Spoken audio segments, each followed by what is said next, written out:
उसके शब्द खामोश हो गए। स्लीपर्स ने सनी को हैरानी से लेकर सदमे तक कई तरह की मज़ेदार भावनाओं से देखा। विनोदी आंखों वाला वह युवक बस विनम्रता से मुस्कुराया। सच कहूं तो पहले दुष्स्वप्न के दौरान आरोही पहलू पाना बेहद दुर्लभ था। वह निश्चित रूप से एक विशेष व्यक्ति था, शायद उत्कृष्ट भी। दरअसल उनके स्पष्ट अंतरों के बावजूद वह युवक किसी तरह हीरो के सनी की याद दिलाता था। नाइन के औरों की उनकी आंखों में एक खास तरह की गणनात्मक शीतलता छिपी थी। वह ऐसे लोगों से पहले भी मिल चुका था, ज़्यादातर बाहरी इलाकों में विभिन्न गली मोहल्लों के गिरोहों के पुराने सदस्यों में। वे इस तरह की बेरुखी को बस हत्या का गणित कहते थे। असल में यह एक आदत थी जो अनुभवी लड़ाकों ने विकसित की थी, चाहे वे कहीं भी हों और किसी भी मूड में हों। उनके दिमाग का एक शांत हिस्सा हमेशा सामने वाले को मारने का सबसे कारगर तरीका गिनता रहता था, ताकि ज़रूरत पड़ने पर उसे मार सकें। उफ़, मुझे ऐसे किसी व्यक्ति से क्यों दुश्मनी मोल लेनी है। लेकिन सनी के पास शिकायत करने का कोई आधार नहीं था। आखिरकार ये सब उसने खुद ही किया था। कुछ सेकंड के बाद युवक के एक साथी ने अंततः पलकें झपकाईं और कहा, ओह दोस्त, तुम्हें मंत्र के बारे में ज़्यादा कुछ पता नहीं होगा। कास्ट के परिणाम वाकई उल्लेखनीय हैं। फिर उल्लेखनीय कास्ट पर एक चोरी भरी नज़र डालते हुए उन्होंने कहा, आखिरकार वह एक विरासत है, एक जागृत कुल का वास्तविक, जीवित और सांस लेता हुआ वंशज। सनी ने उस विनोदी युवक के बारे में अपनी राय का पुनर्मूल्यांकन किया। ये ज्ञात था कि विरासतों को चलने के योग्य होते ही मंत्र में प्रवेश के लिए प्रशिक्षित किया जाता था। उनके लिए संक्रमित होना एक संभावना के बजाय एक निश्चितता थी। वे अत्यंत दुर्जय लोग थे। बहुत बढ़िया, उसने कड़वाहट से सोचा और अपनी भौहें और गहरी कर लीं। क्या तुम मेरे साथ मजाक करने की कोशिश कर रहे हो? तुम इसे उल्लेखनीय कहते हो? इन स्लीपर्स की आंखों में घबराहट धीरे धीरे शत्रुता में बदल रही थी। सुनो दोस्त, अगर तुम्हें नहीं लगता कि आरोही पहलू उल्लेखनीय है, तो कृपया अपने अद्भुत परिणाम हमारे साथ साझा करो। कृपया बताओ, तुम्हारा मूल्यांकन क्या था? कास्टर खुद अभी भी चुप थे और मुस्कुरा रहे थे, हालांकि उनके रक्षक बेचैन होते जा रहे थे। सनी यही तो चाहता था। वह घोर तिरस्कार से मुस्कुराया। मैं आपको बता दूं, मेरा मूल्यांकन ओह शानदार था। हाँ, शानदार। और जो पहलू मैंने हासिल किया वह दिव्य स्तर का था। उसके बाद उसे कई अजीब नज़रों से देखा गया। इससे पहले किसी को भी दिव्य दृष्टि नहीं मिली थी, इसलिए जाहिर है वे सोचने लगे थे कि वह पागल है। लेकिन फिर भी थोड़ा सा शक था।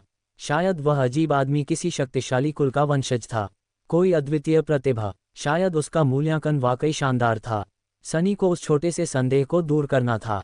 ध्यान रहे, मैं कोई बड़ी लेगेसी नहीं हूँ। उफ़, मैं तो बाहरी इलाके से हूँ। मुझे तो कभी युद्ध प्रशिक्षण भी नहीं मिला। इतना सारा प्रशिक्षण और उसे सिर्फ उत्कृष्ट मिला। दुष्स्वप्न के दौरान उसने क्या किया? पूरे समय अपनी नाक खुजाता रहा। उसकी शेखी बघारते हुए सभी स्लीपर्स के चेहरे के भाव तुरंत बदल गए। एक बाहरी चूहा, बिना किसी प्रशिक्षण के। हाँ बिल्कुल, वह किसे बेवकूफ़ बनाने की कोशिश कर रहा था। अंततः उसी विनम्र मुस्कान के साथ कास्टर बोला, शानदार, ये दिलचस्प है। क्या आप हमें बताएंगे कि नाइटमेयर में आपकी क्या उपलब्धियां रहीं? सनी मुस्कुराया, ज़रूर, कोई बात नहीं। सबसे पहले मैंने एक जागृत तानाशाह को मार डाला। Pub future ads. हर ओह के लिए उसे कुछ पलों के लिए तेज दर्द सहना पड़ा, लेकिन उसने इसे अपने चेहरे पर जाहिर नहीं होने दिया। उसके हाव भाव सिर्फ आत्मसंतुष्ट और टकराव भरे थे। एक तानाशाह का नाम मात्र, एक जागृत तानाशाह की तो बात ही छोड़ दीजिए। कुछ सोए हुए लोगों के चेहरे पर उपहास के साथ मुस्कुराहट आ जाती है।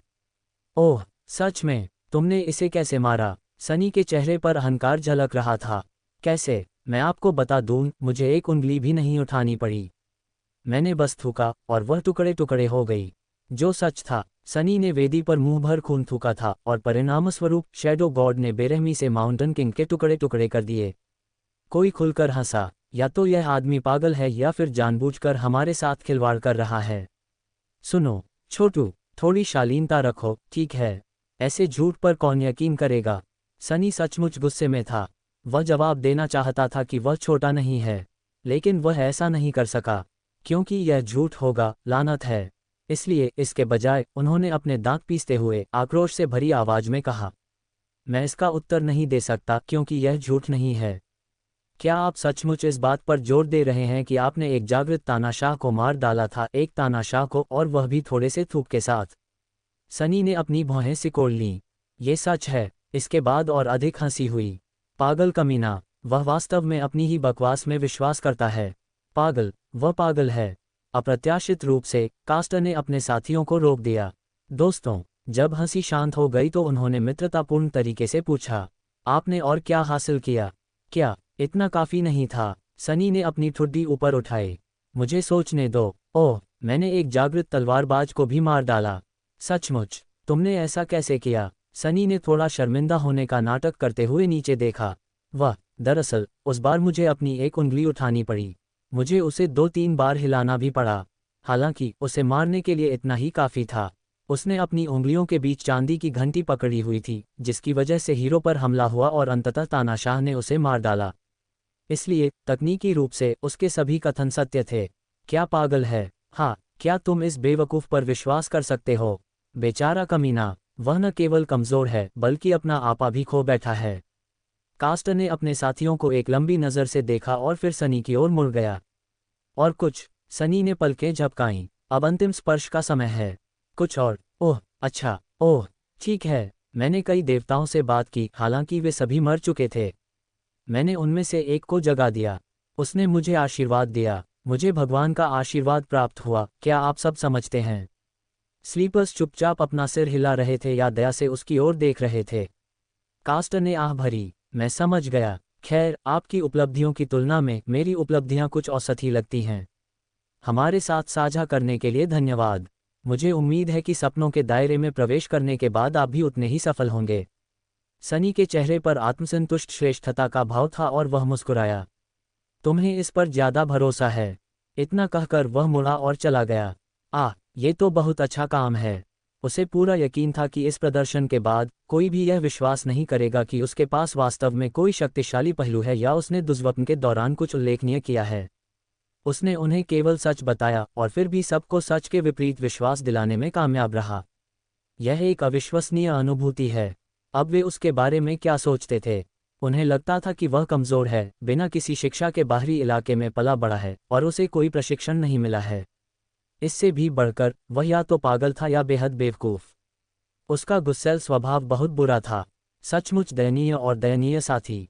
अब जब भी उससे उसके पहलू के बारे में पूछा जाता तो वह ईमानदारी से कह सकता था कि वह दिव्य स्तर का है, और लोग उस पर हंसते थे।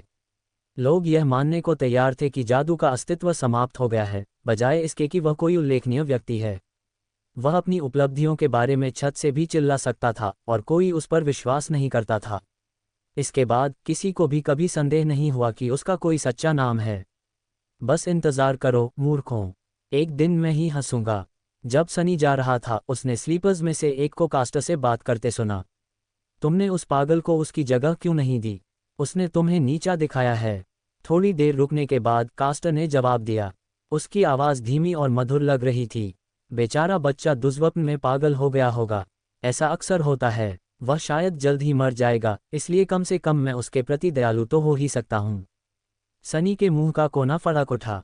कितना अच्छा आदमी है। वह जानता था कि कास्टर के शब्द गलत धारणा पर आधारित थे, लेकिन फिर भी किसी कारणवश उसकी रीढ़ में एक ठंडी सी झुरझुरी सी दौड़ रही थी। अपने प्रदर्शन से संतुष्ट होकर सनी हॉल के सुनसान कोने में वापस चला गया। उसने महसूस किया कि लोग उसे उपहास, तिरस्कार और दया से देख रहे थे। कोई भी उसके पास रुकने को तैयार नहीं था, और अच्छा ही हुआ। वह वैसे भी परेशान नहीं होना चाहता था। फिर भी क्या उनकी प्रतिक्रियाएं थोड़ी अतिशयोक्तिपूर्ण नहीं थीं? ऐसा नहीं है कि वह कोई संक्रामक बीमारी से ग्रस्त था। खैर, जादू को छोड़कर।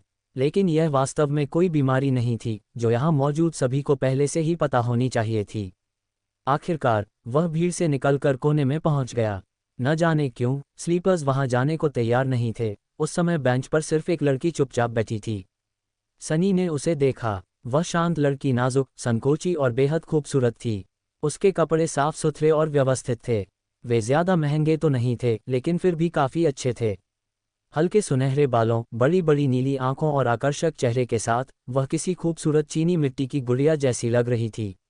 वह अत्यंत लुभावनी थी, हालांकि उसमें कुछ तो गड़बड़ थी।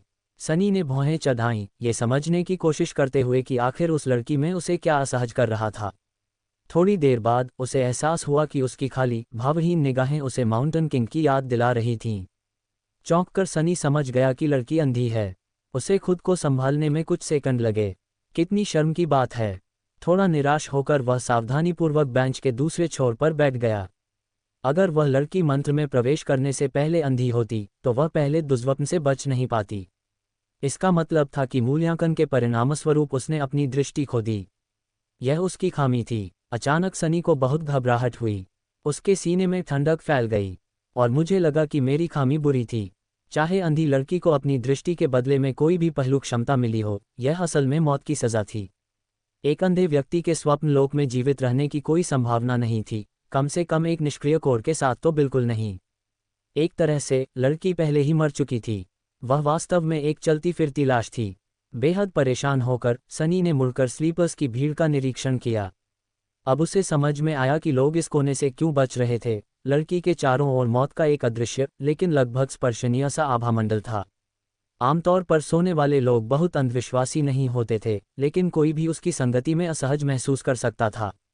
इस जानकारी से लैस सनी को अचानक हॉल में मौजूद युवाओं के समूहों में एक पैटर्न दिखाई दिया। सहज रूप से वे सभी अपनी अपनी परिस्थितियों के लोगों के पास खड़े होने की कोशिश कर रहे थे। हॉल के सबसे दूर मंच के सबसे पास एक या दो छोटे छोटे समूह थे। इन समूहों के लोग बाकी स्लीपर्स से अलग थे। वे सभी आत्मविश्वासी, शांत और तत्परता से भरे हुए थे। ये लीगेसी थे, उन्हें जन्म से ही मंत्र का प्रशिक्षण दिया गया था और उनके बचने की संभावना सबसे ज्यादा थी। कास्टर खास तौर पर बाकियों से अलग था। उनके बगल में महंगे कपड़े पहने युवाओं की एक बड़ी संख्या थी। वे जीवंत और उत्साहित थे, बस थोड़े घबराए हुए थे। वे अमीर और उच्च पदस्थ नागरिकों के वंशज थे। उनका प्रशिक्षण काफ़ी अच्छा था क्योंकि ऐसे परिवारों के पास निजी ट्यूटर रखने के लिए पर्याप्त धन था, यहाँ तक कि जागरूक परिवारों के लिए भी। उनके बचने की संभावना कम नहीं थी। फिर भीड़ का सबसे बड़ा हिस्सा मध्यम वर्गीय परिवारों के बच्चों का था। उन्हें भले ही अवेकन ट्यूटर्स से प्रशिक्षण का सौभाग्य न मिला हो, लेकिन उनकी शिक्षा भी बुरी नहीं थी।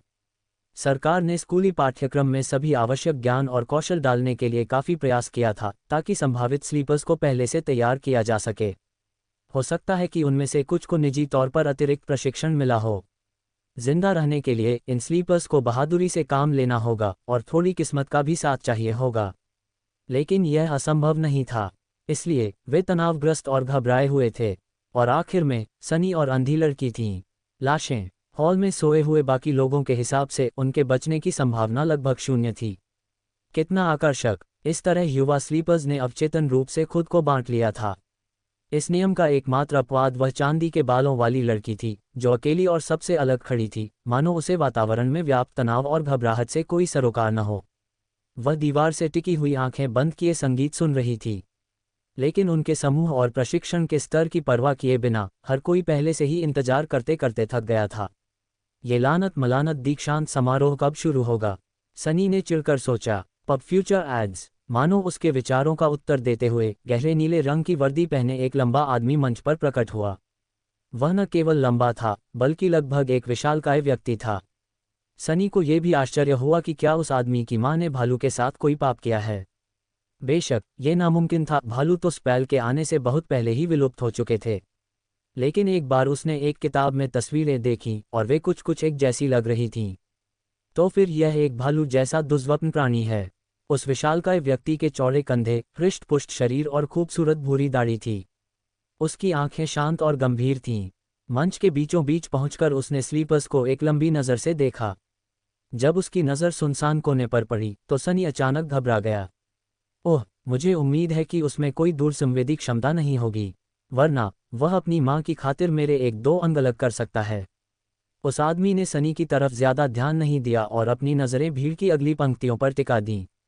आखिरकार उसने गहरी, गूंजती आवाज में कहा, मैं जागृत रॉक हूँ। स्लीपर्स अकादमी में आपका स्वागत है। सभी लोग बिना कोई आवाज किए सुनते रहे। 1 महीने से भी कम समय में तुम्हें स्वप्न लोक में बुला लिया जाएगा। तुम में से कुछ लोग सोच रहे होंगे कि तुम पूरी तरह तैयार हो। तुम गलत हो। ये जादू निर्दयी और धूर्त है। जिस क्षण जागृत लोग अपने बारे में बहुत ज्यादा सोचने लगते हैं, वे मर जाते हैं। मैंने तुम्हारे जैसे अनगिनत स्लीपर्स को अपनी जान गंवाते देखा है। मैंने अनुभवी गुरुओं को भी अपनी जान गंवाते देखा है। यहाँ तक कि संतों का भी बचना निश्चित नहीं होता। प्रोत्साहन के लिए धन्यवाद, सनी ने व्यंग्यात्मक ढंग से सोचा। अगले 4 हफ्तों में हम आपकी जिंदा बचने की संभावना बढ़ाने के लिए हर संभव प्रयास करेंगे। आपको दुनिया के सर्वश्रेष्ठ प्रशिक्षकों से प्रशिक्षण मिलेगा। हालांकि उनकी प्रसिद्धि से गुमराह न हो। अंततः आप स्वप्न लोक से जीवित लौटेंगे या नहीं, ये केवल एक व्यक्ति पर निर्भर करता है, आप पर। जीवित रहने की जिम्मेदारी आपकी है और केवल आपकी। लेगेसीज को छोड़कर स्लीपर्स एक दूसरे को अपनी आंखों में बढ़ते डर के साथ देख रहे थे। अवेकेंड रॉक ने आगे कहा, तुम अब बच्चे नहीं रहे। यह अफसोस की बात है क्योंकि तुम्हें होना चाहिए था, लेकिन जादू ने कुछ और ही तय कर दिया है।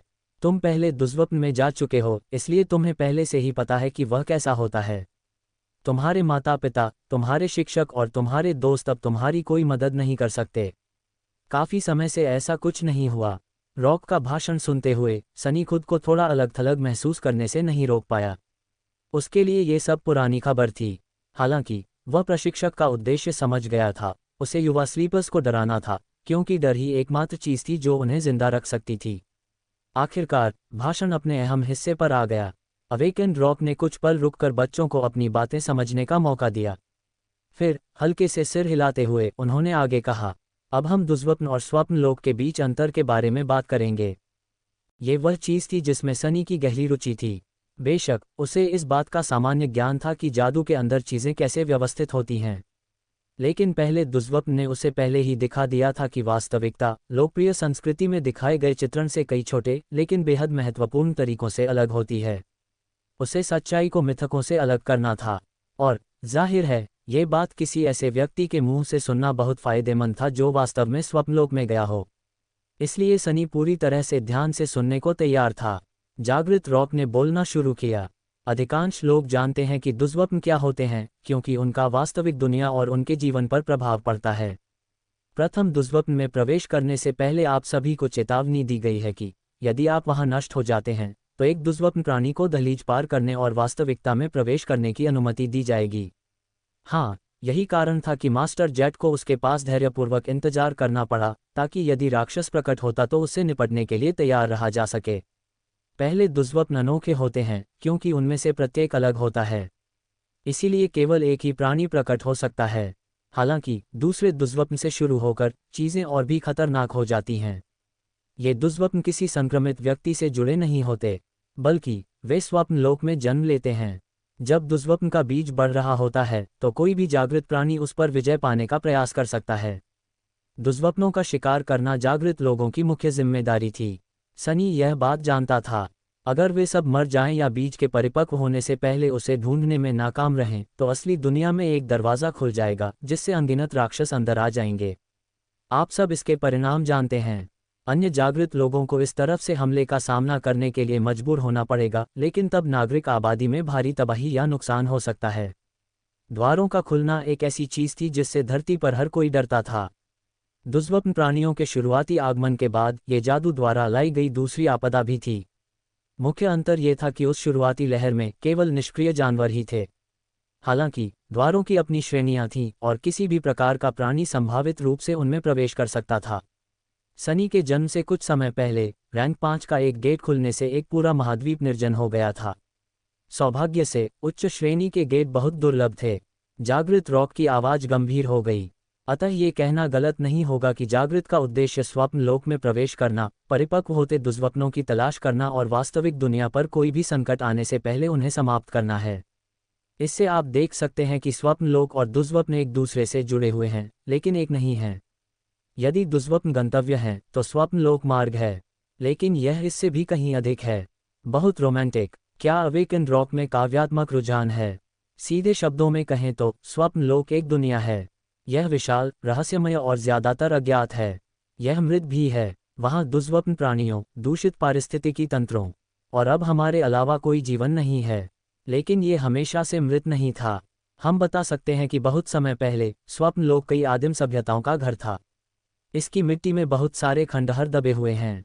सनी को जो पता था उसके अनुसार वे खोई हुई सभ्यताएं वास्तव में आदिम नहीं थीं, बस उनका विकास तकनीक के बजाय आत्मा के मूल और रहस्यवाद पर केंद्रित था।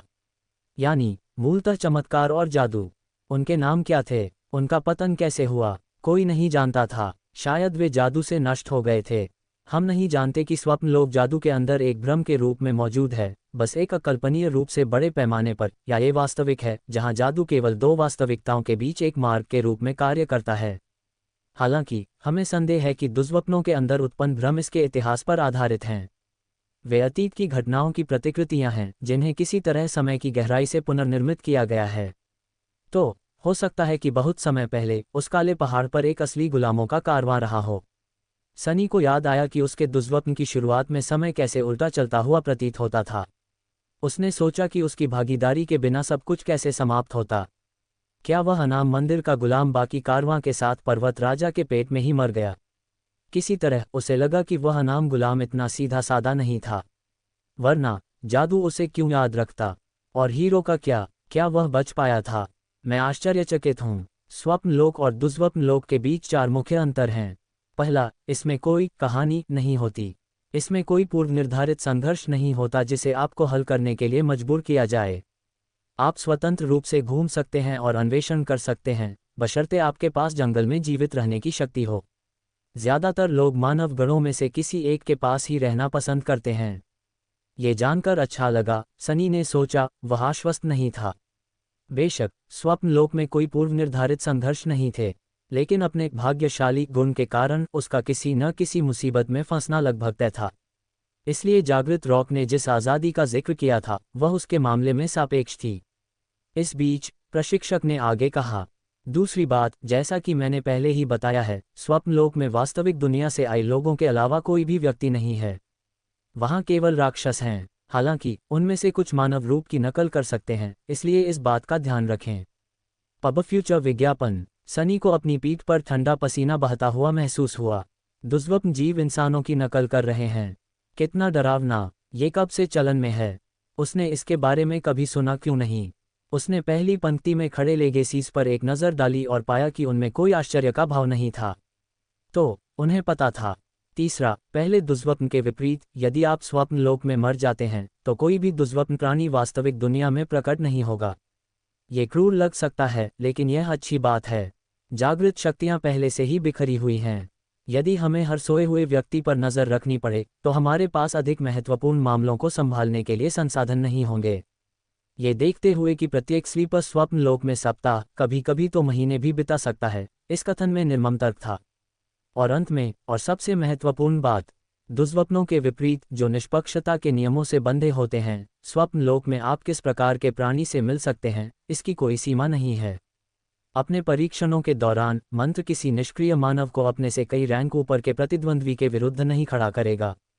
ओ सचमुच, सनी ने व्यंग्य किया। हालांकि उसे अवेकेंड रॉक से सहमत होना पड़ा।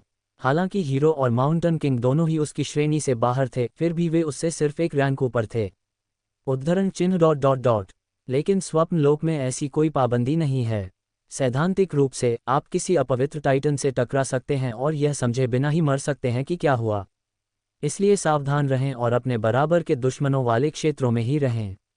यह कोई पक्की गारंटी नहीं है, लेकिन कम से कम आपके अपनी क्षमता से ज़्यादा काम लेने की संभावना कम होगी। अपने से नीचे के रैंक वाले दुष्स्वप्न जीवों से भरे क्षेत्र में रहना और भी बेहतर था। सनी ठीक यही करने की योजना बना रहा था। जागृत रॉक कुछ पल रुका और अपने सामने सोए हुए लोगों के चेहरों को गौर से देखने लगा। फिर उसने कहा, जब संक्रांति आएगी तो आप स्वप्न लोक में खींचे चले जाएंगे। आप कहाँ दिखाई देंगे इसका सटीक स्थान पहले से नहीं बताया जा सकता, लेकिन इस बात की प्रबल संभावना है कि आप में से कई लोग एक दूसरे के बहुत करीब होंगे। एकजुट होकर निकटतम मानव गढ़ की ओर बढ़ें। प्रत्येक गढ़ एक प्रवेश द्वार के चारों ओर बना है। एक बार वहां पहुंचने के बाद आप वापस लौट सकेंगे। द्वार विशेष द्वार थे जो स्वप्न लोक से बाहर निकलने के द्वार के रूप में काम करते थे। एक बार जब स्लीपर ऐसे द्वार पर पहुंच जाते तो वे वास्तविकता में वापस लौट सकते थे और जागृत हो सकते थे। उनका मूल विकसित होता और उन्हें एक दूसरी पहलू क्षमता भी प्राप्त होती। उसके बाद वे हर बार नींद में पड़ने पर स्वप्न लोक में वापस लौट आते। यदि आप निकटतम मानव गढ़ का पता नहीं लगा पा रहे हैं या उस तक पहुंचने में असमर्थ हैं तो किसी लावारिस प्रवेश द्वार की तलाश करें। यह आमतौर पर क्षेत्र के सबसे प्रमुख स्थल के अंदर या उसके पास होगा। इसके संरक्षकों को हराने और जीवित वापस आने के लिए मिलकर काम करें। उसने उन्हें भारी नज़र से देखा। आज के लिए बस इतना ही।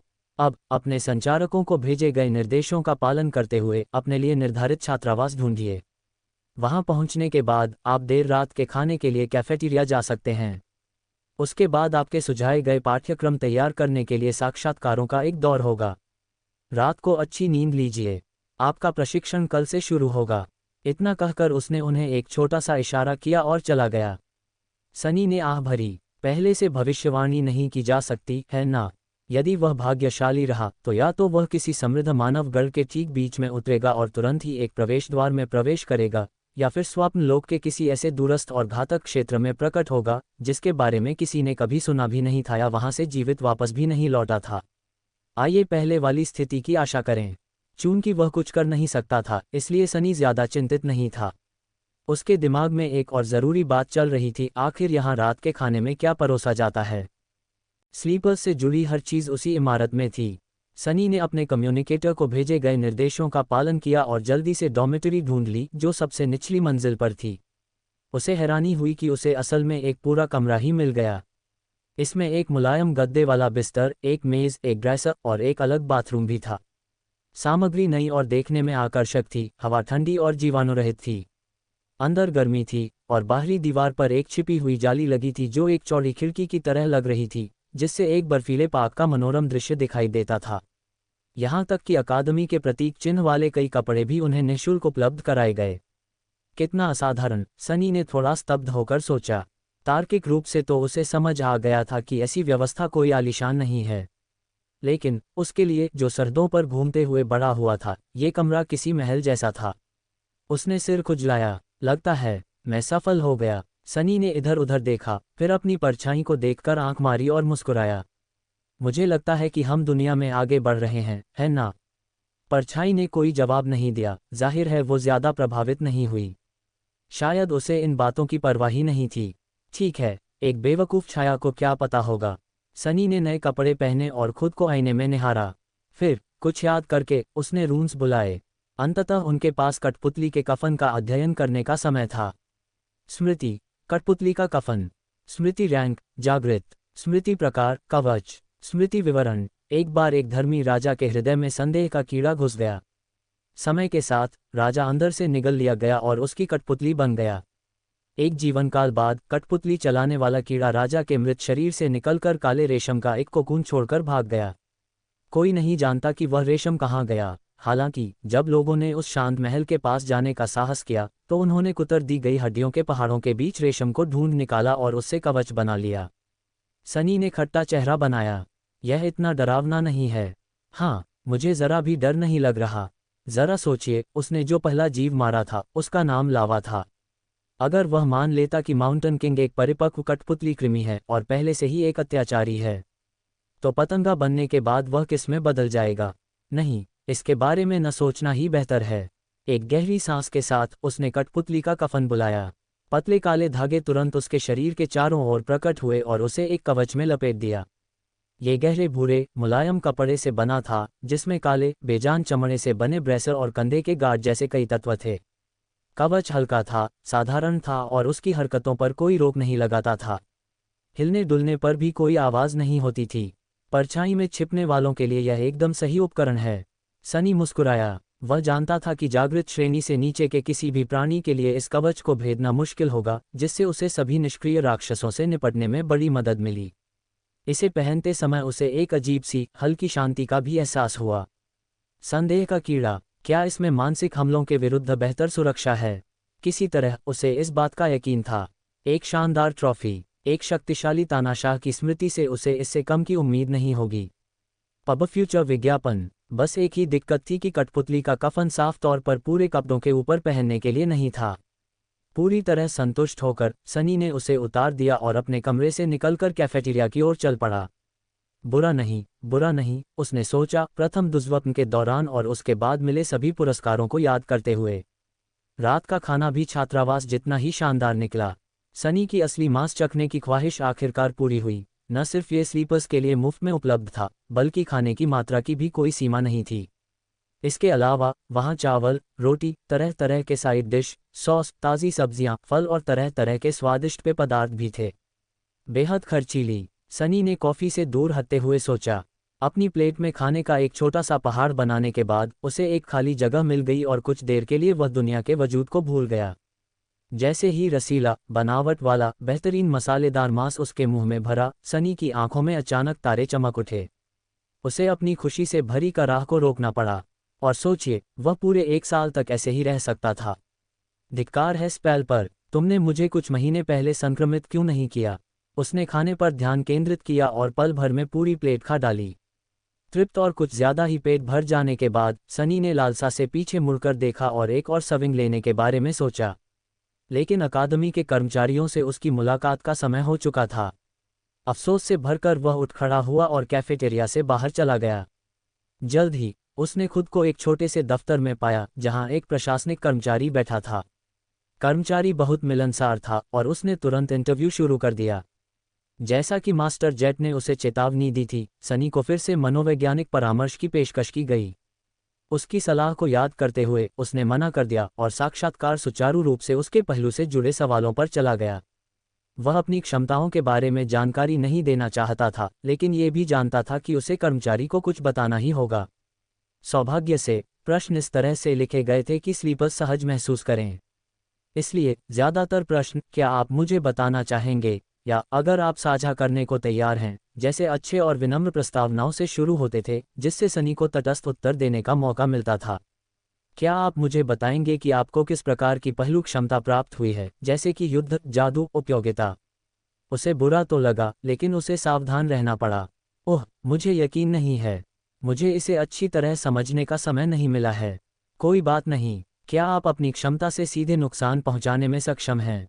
लगता है नहीं। पहले तो मैं एक तौलिए को भी नुकसान नहीं पहुंचा पाता था। चीजें इसी तरह चलती रहीं। अंत में सनी ने बस इतनी जानकारी साझा की जिससे ये धारणा बनी कि उसका पहलू कमजोर, हानिरहित और संभवतः उपयोगिता से जुड़ा हुआ है। इसके बाद वह अपने कमरे में वापस आया, कपड़े उतारे और सो गया। सनी को लगा था कि दुर्स्वप्न के बाद पहली बार सो जाना अजीब होगा, लेकिन असल में यह आश्चर्यजनक रूप से आसान था। एक मुलायम गद्दे पर लेटा हुआ, साफ चादरों से त्वचा सटाए और सिर के नीचे एक मुलायम तकिया बिछाए, वह एक बच्चे की तरह सो गया। तारांकन तारांकन तारांकन। सुबह सुबह सनी ने अपने निजी बाथरूम में स्नान किया और ऊर्जा से भरपूर होकर प्रसन्नचित होकर नाश्ता करने के लिए दौड़ पड़े। कैफेटेरिया में थोड़ी भीड़ थी। अपनी प्लेट में तरह तरह के स्वादिष्ट व्यंजन भर लेने के बाद उसे जल्दी ही एहसास हुआ कि अब उसके बैठने की जगह सिर्फ कल वाली अंधी लड़की के पास ही है। उसकी मेज खाली थी क्योंकि कोई भी उसके पास नहीं आना चाहता था। सनी ने मुंह बनाया। ऐसा लग रहा था कि उन दोनों को बाकी 4 हफ्तों तक एक साथ बहिष्कृत रहना ही था। उसे एक ऐसे व्यक्ति की संगति में असहजता भी महसूस हो रही थी जो लगभग मर चुका था, लेकिन उसके पास कोई और चारा भी नहीं था।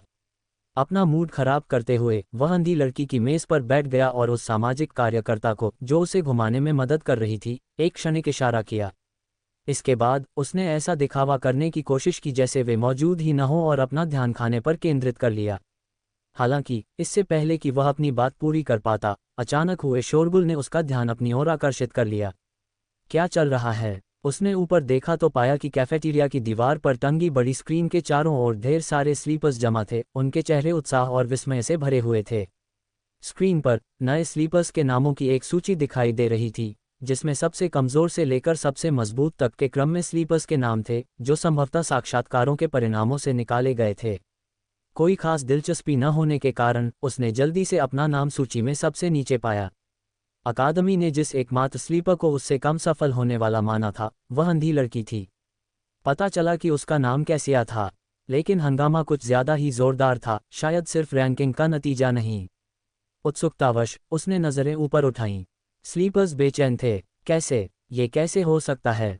मैं कुछ नहीं देख पा रहा हूं, है ना? वह किस तरह की राक्षसी है?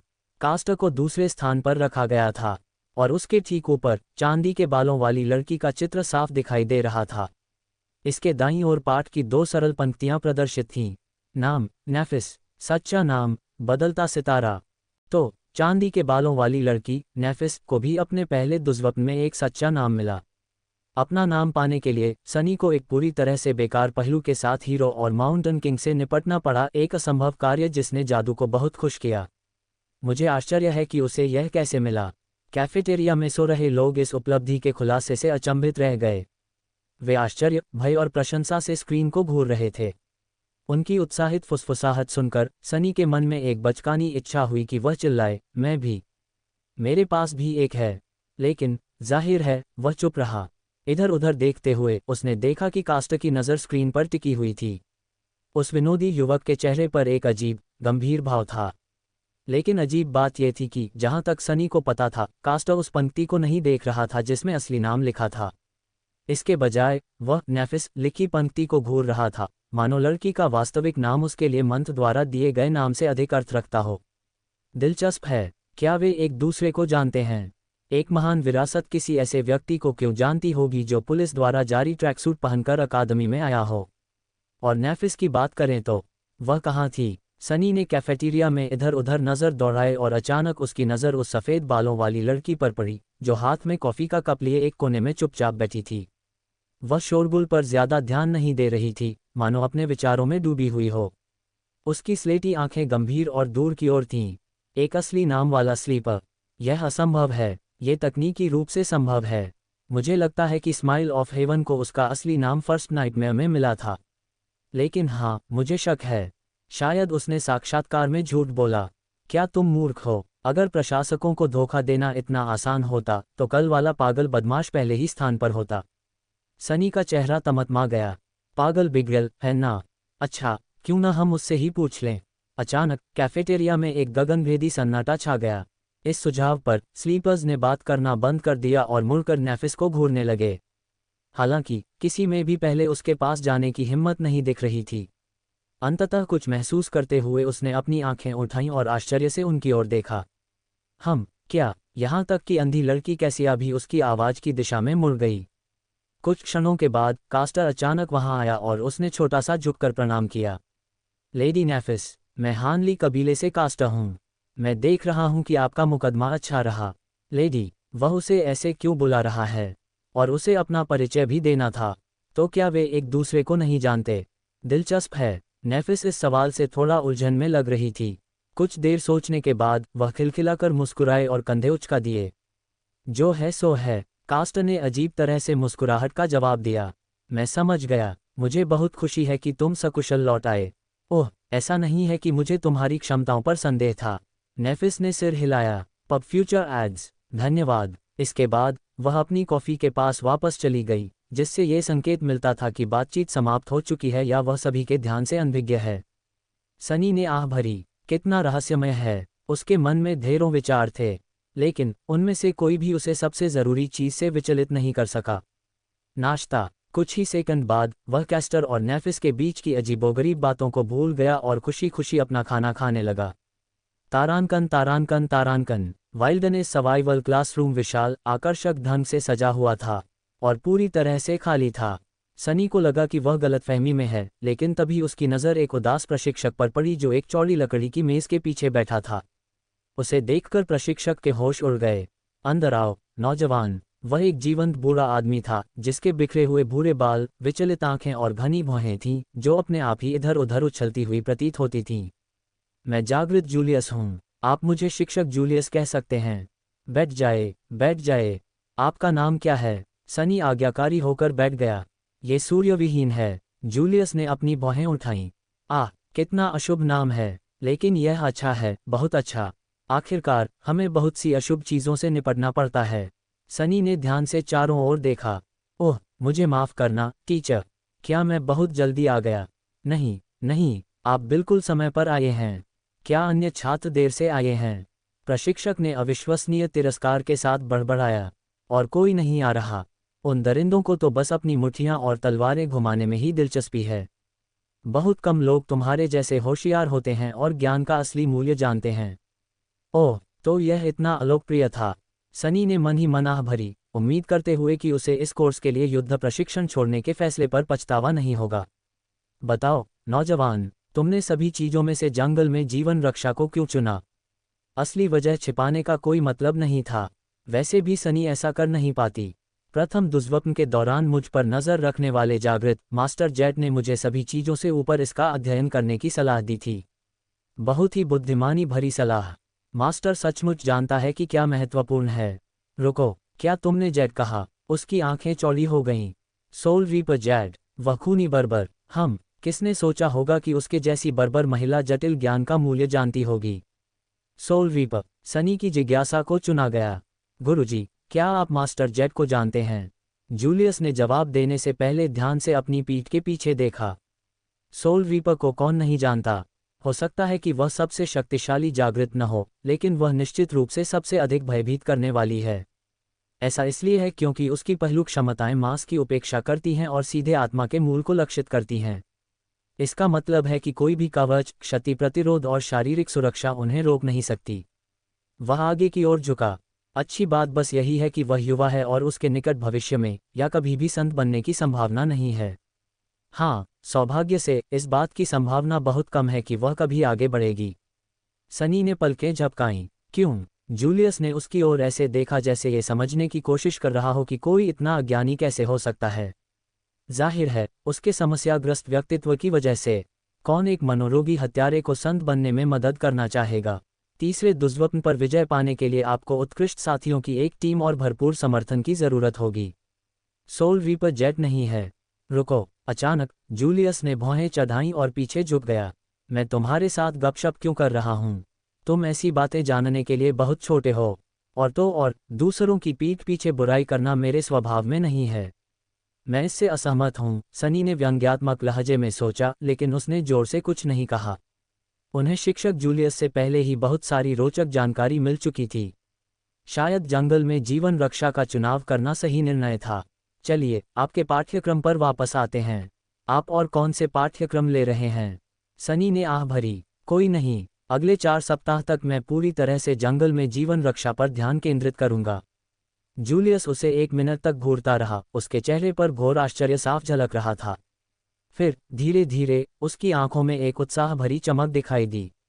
आखिरकार वह मुस्कुराया। अद्भुत, यह अद्भुत है। तुम बहुत चतुर युवक हो। चिंता मत करो, पूरे 4 हफ्तों में मैं तुम्हें अमर बना दूंगा। तारांकन तारांकन तारांकन। शिक्षक जूलियस के साथ सनी की कक्षाएं सुखद और बिना किसी तनाव के शुरू हुईं, लेकिन 1 घंटे बाद ही उसे लगा जैसे उसका सिर फटने को है। इतनी सारी नई जानकारी थी और यह सब उस व्यक्ति के लिए बहुत अजीब और विरोधाभासी था जिसने कभी शहर की चारदीवारी से घिरे सुरक्षित दायरे से बाहर नहीं निकला था। जूलियस समय समय पर सनी के ज्ञान और प्रासंगिक अनुभव की कमी पर हैरान रह जाता था। हालांकि उसका रवैया अच्छा था और पढ़ाने के प्रति उसका उत्साह अटूट था। जब भी सनी लड़खड़ाता तो वह धैर्यपूर्वक अपनी गति धीमी कर देता और अपने छात्र को आगे बढ़ने देता। जूलियस ने जो पाठ्यक्रम तैयार किया था वह लगभग पागलपन भरा था। सीखने के लिए सैद्धांतिक ज्ञान की अनंत मात्रा थी, आभासी वास्तविकता और वास्तविक दुनिया दोनों में व्यवहारिक पाठ, अध्ययन के लिए अनगिनत विषय और अजीबोगरीब चीज़ें। यहाँ तक कि कई पाठ तो सिर्फ स्वप्न लोक की कई मृत भाषाओं की मूल बातें सीखने के लिए समर्पित थे। मुझे नई भाषाएं सीखने की क्या ज़रूरत है? सनी ने आत्मदया से सोचा। जादू तो अपने आप ही सब कुछ अनुवाद कर देता है। लेकिन जूलियस समझौता करने को तैयार नहीं था। जादू कोई अनुवादक नहीं है। क्या आपको लगता है कि इसमें मानवीय भाषा की जटिलताओं को व्यक्त करने का समय है?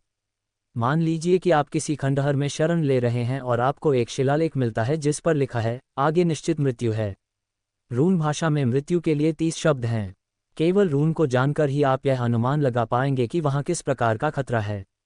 पहले दिन वे सूरज ढलने तक पढ़ते रहे। तभी जूलियस ने सनी को जाने देने का फैसला किया।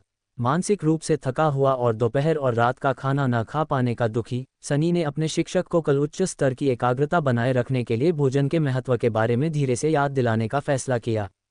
अपने कमरे में लौटकर वह एक कुर्सी पर गिर पड़ा और कुछ देर तक दूर तक शून्य भाव से देखता रहा।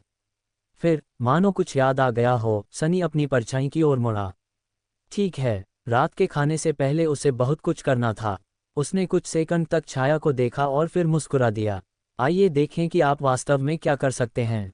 सनी को पूरा यकीन था कि उसकी परछाई सिर्फ एक मूक अनुयायी होने से कहीं ज्यादा कुछ कर सकती है। आखिरकार जादू ने उसे एक अमूल्य सहायक बताया था। अब ये पता लगाना उसके हाथ में था कि परछाई नियंत्रण किस तरह से मददगार हो सकता है। पहलुओं से जुड़े कई अन्य मामलों की तरह उसके अवचेतन मन में भी एक खास स्तर की सहज समझ छिपी हुई थी। ये समझ या तो उसे किसी मंत्र द्वारा दी गई थी या हर जागृत व्यक्ति में जन्मजात होती थी। सनी को बस उस अवचेतन ज्ञान को समझना था और उसे व्यवहार में लाना सीखना था। एक बार फिर उसने अपने शरीर और आत्मा को महसूस करने पर ध्यान केंद्रित किया, फिर परछाई को कुछ सरल क्रियाएं करने का आदेश दिया।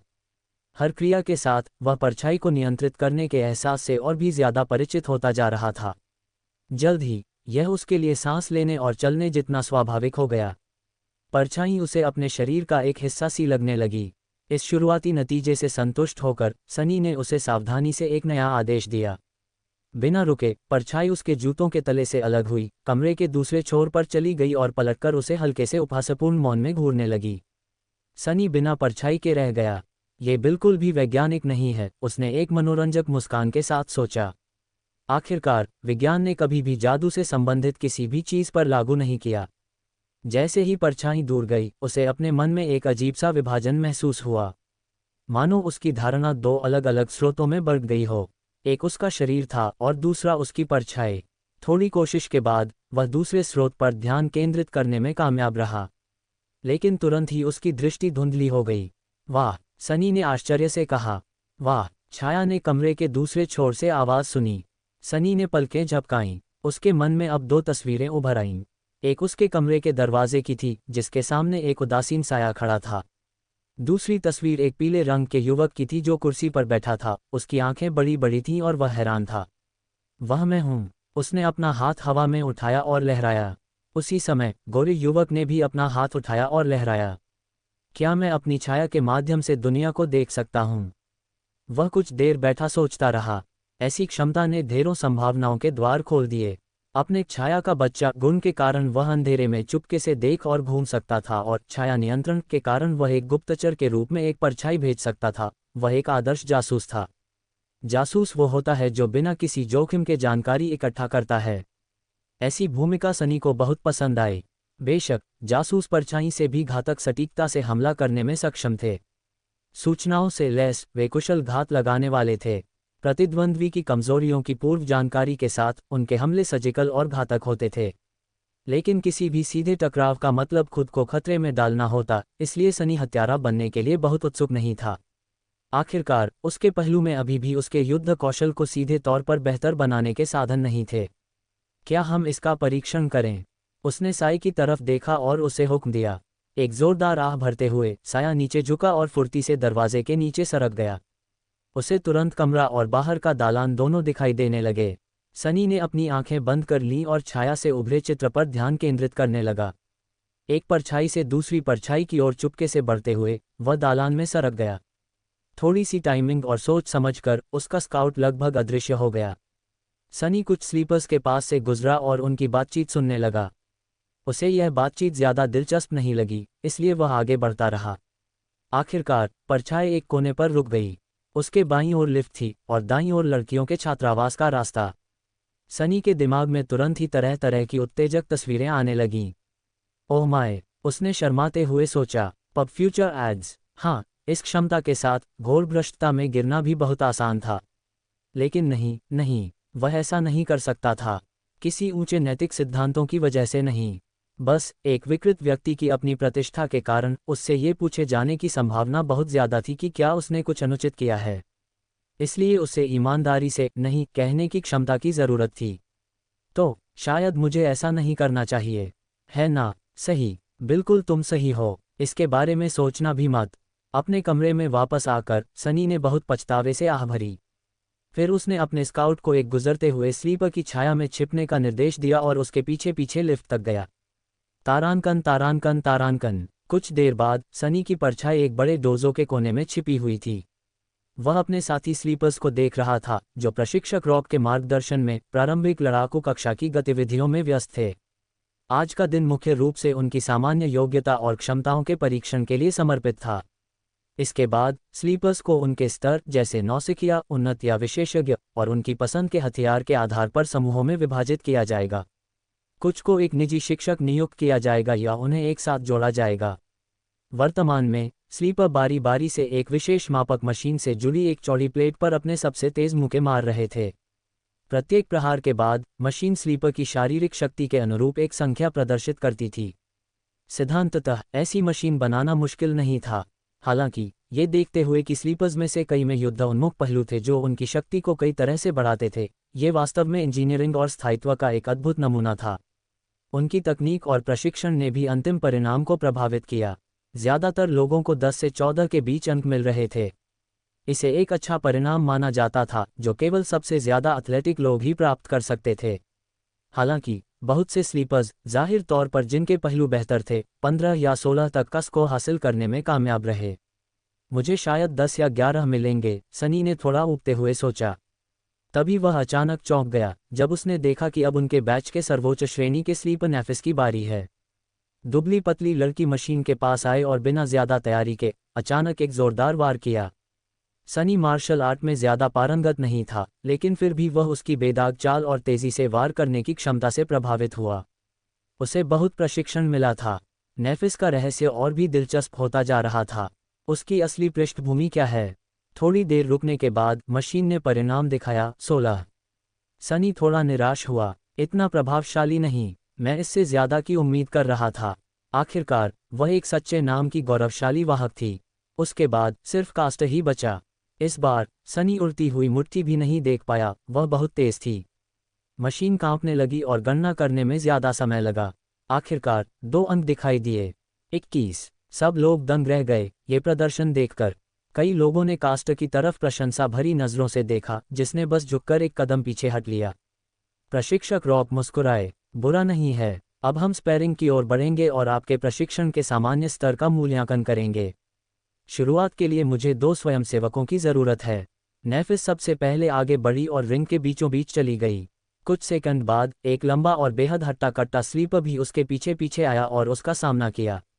नियम सरल हैं, अपने प्रतिद्वंदी की पीठ जमीन से छुआ दो या उसे रिंग से बाहर फेंक दो। जो भी योग्यताएं और तकनीकें तुम्हें उपयुक्त लगे उनका प्रयोग करो। ओह, शो शुरू हो रहा है।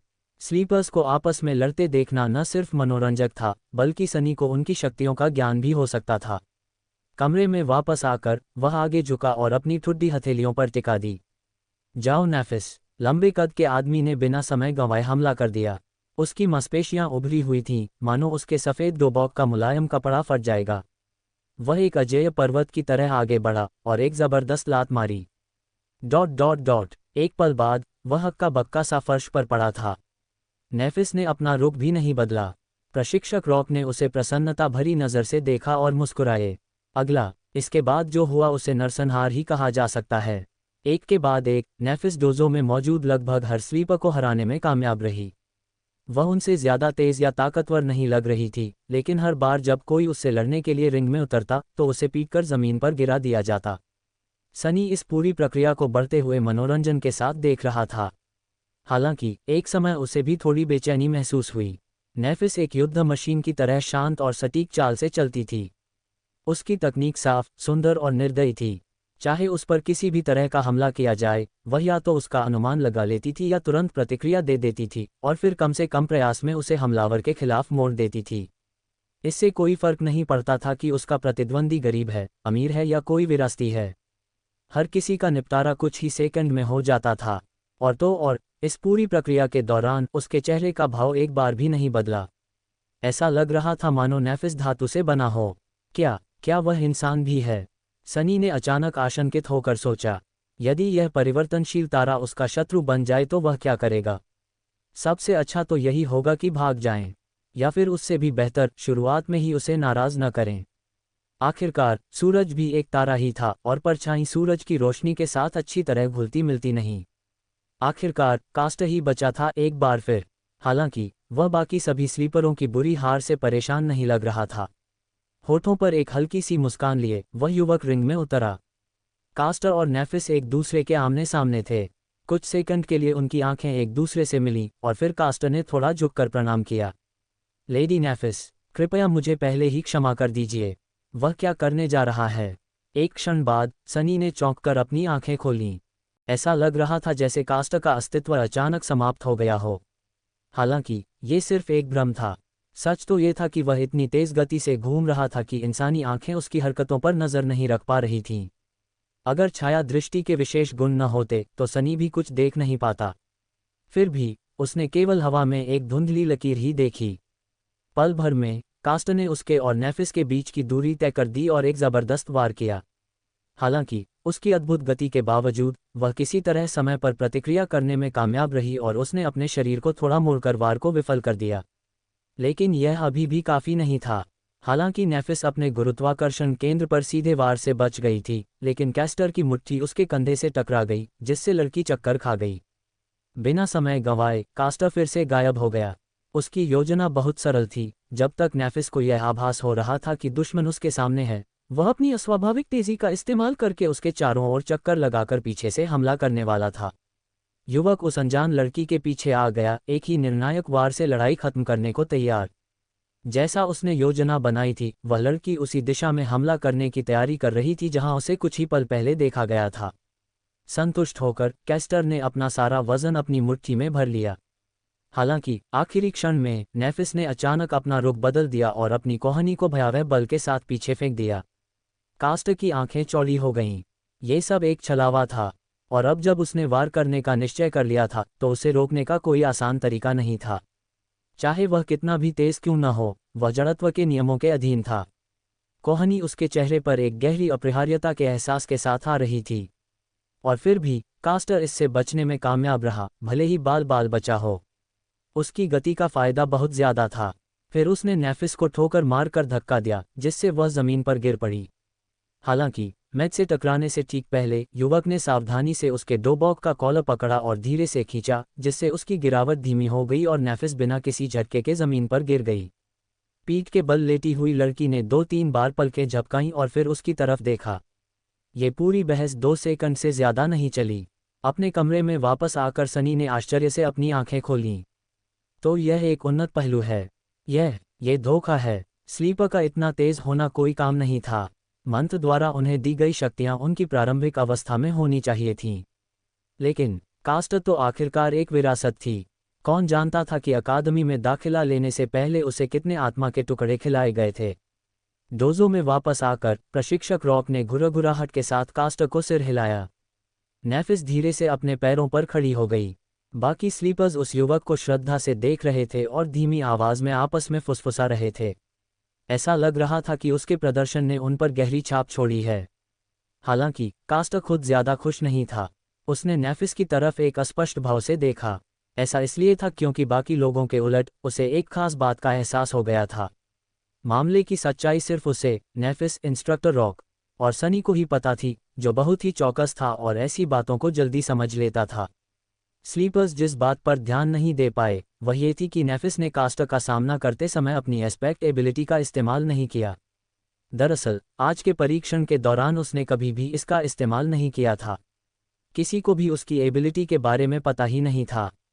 और फिर भी अपने शक्तिशाली पहलू के बावजूद कास्ट बड़ी मुश्किल से उसके खिलाफ जीत हासिल करने में कामयाब रहा।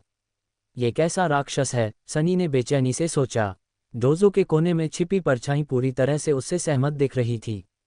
तारांकन तारांकन तारांकन। उसके बाद प्रारंभिक युद्ध कक्षा समाप्त हो गई। पिटाई से आहत स्लीपर्स नहाने के लिए चले गए। सनी ने थोड़ी देर इंतजार किया और फिर अपनी परछाई को लड़कों के लॉकर रूम में घुसने का निर्देश दिया। Pub future ads. वह किशोरों के एक समूह को कपड़े बदलते हुए देखने में बहुत रुचि नहीं रखता था, लेकिन इस बात की थोड़ी संभावना थी कि कास्ट या तो नेफिस के साथ उसके द्वंद्व पर टिप्पणी करेगा या उसकी अविश्वसनीय पहलू क्षमता के बारे में कुछ सवालों के जवाब देगा। जैसा कि उसने सोचा था, युवक नए नए प्रशंसकों के एक समूह से घिरा हुआ था। वे उसकी जीत पर उसे बधाई दे रहे थे, श्रद्धा और उत्साह से भरे हुए। हालांकि कैस्टर खुद कुछ खास मूड में नहीं लग रहा था। उसके चेहरे पर उदासी थी और उसकी आंखों में एक गंभीर भारीपन था। वास्तव में प्रत्येक प्रशंसा के साथ उसका चेहरा और अधिक उदास होता जा रहा था। कास्ट, यह अविश्वसनीय था। आपका पहलू बहुत शक्तिशाली है, क्या मैं सही हूँ?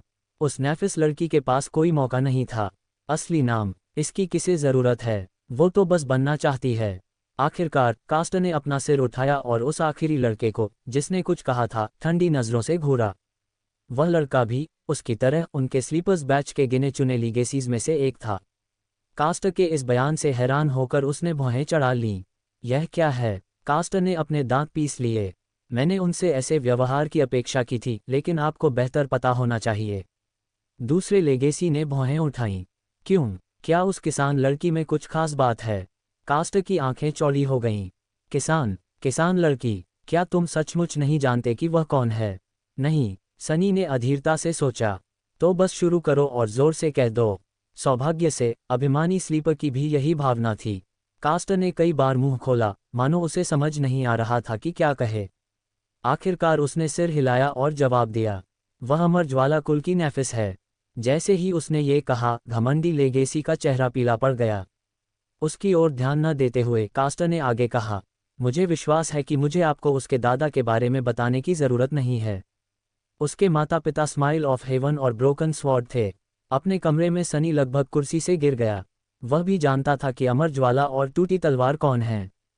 अमर ज्वाला द्वितीय दुष्स्वप्न पर विजय पाने वाला पहला मानव था और टूटी तलवार तृतीय दुष्स्वप्न पर विजय पाने वाला पहला मानव था और टूटी तलवार तृतीय दुष्स्वप्न पर विजय पाने वाला पहला मानव था और संत बन गया।